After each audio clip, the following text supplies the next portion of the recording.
Hello everybody, welcome to my first Pygame tutorial. In this series I am going to show you how to make a simple 2D platformer which should give you a basis from which you can build your own game from. So, let's get started. The first thing you are going to want to do is create a folder with main.py.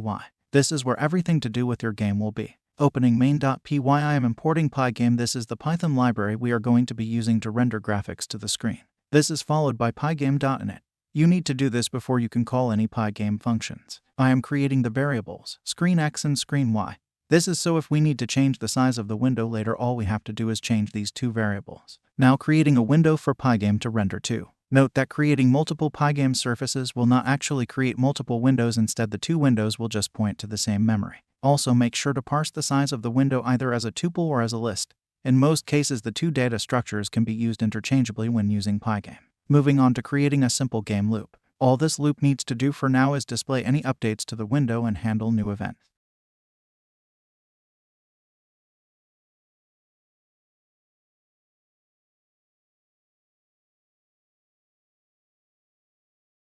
You can see that running this code we now get a black window, which is what we want.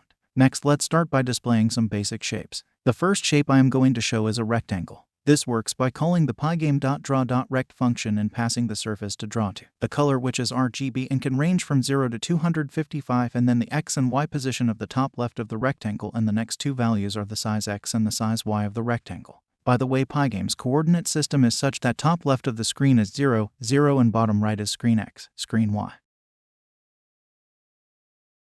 We get what is expected, a white rectangle in the top left of the screen. Next, let's show a circle. The arguments are similar, the first being the surface, the second being the color, but the third is now the coordinates of the center of the circle, and the fourth being the radius. The 5 is the width of the line around the circle. If you want your circle to be completely filled in, then set this to 0, or you could leave out the fifth argument because it defaults to 0 anyway.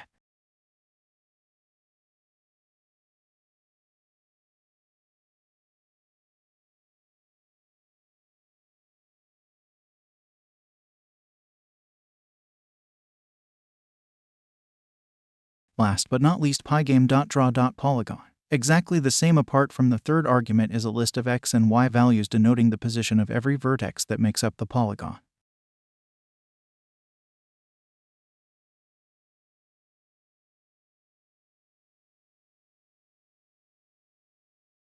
I have put a link in the description that should take you to the Pygame wiki. This should show you all the draw functions and the arguments they take.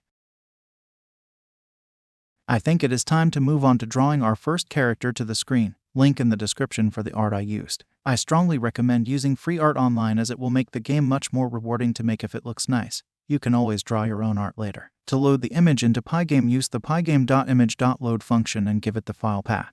Python uses backslash to denote special characters, and so you leave them and you might get an error. You could either use double backslash, or you could put capital R before this string. This means Python will read backslashes normally. Remember to put convert_alpha when loading an image. This means that the whole of the image will be loaded into memory, and that means it will display about 2 times faster, although at the cost of using a bit more RAM. To draw an image in Pygame, use the window.blit method, passing the image followed by the coordinates to display the top left of the image. The image is a little small, though we should upscale it.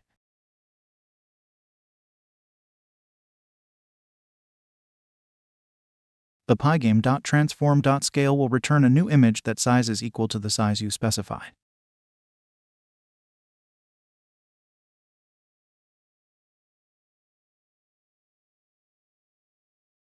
Now the image is 100 by 100. The next step is to begin to handle player movement.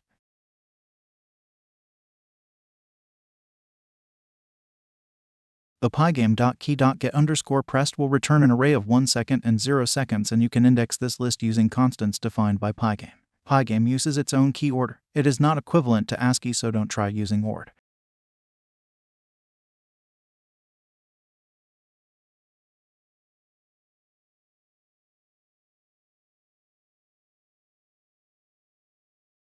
Upon pressing the left arrow key, the image will move to the right. You can see that when moving the image it leaves a smudge. This is because the screen buffer is not being cleared before drawing the next frame. To do this, all we need to do is draw a black rectangle across the entire screen. This seems to be working fine, but the problem we will have when we make the game more complicated is that frame rate might vary as we play, and because the speed of the player is directly tied to how many frames per second the game runs at. To fix this, we will need to measure the number of seconds per frame and then times the speed by seconds per frame.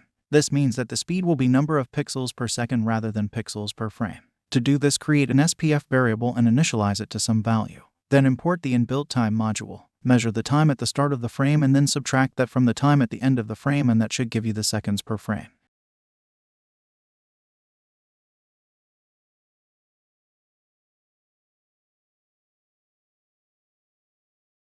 Let's delete most of that code as it was just to show you the basics of Pygame. Now we are going to start writing our platformer for real. Let's start by adding in a background. I have downloaded one from the internet, link will be in the description. There are multiple images to the background. As you can see, this is because we want to overlay, and that means that when the camera moves we can move the different backgrounds at different rates, creating the feeling of depth.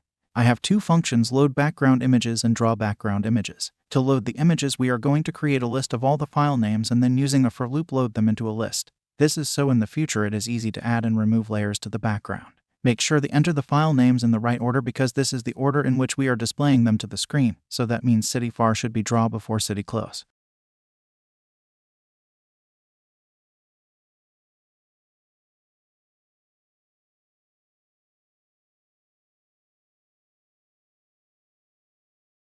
To get the image to scroll on the x-axis, we want the image to be wider than the screen, therefore I am using screen x times 4.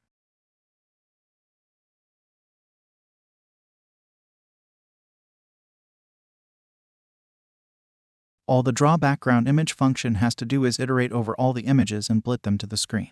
By passing the image list as an argument means that in the future when we implement different levels and want different backgrounds for each level, we can simply change which list of images we pass to the function.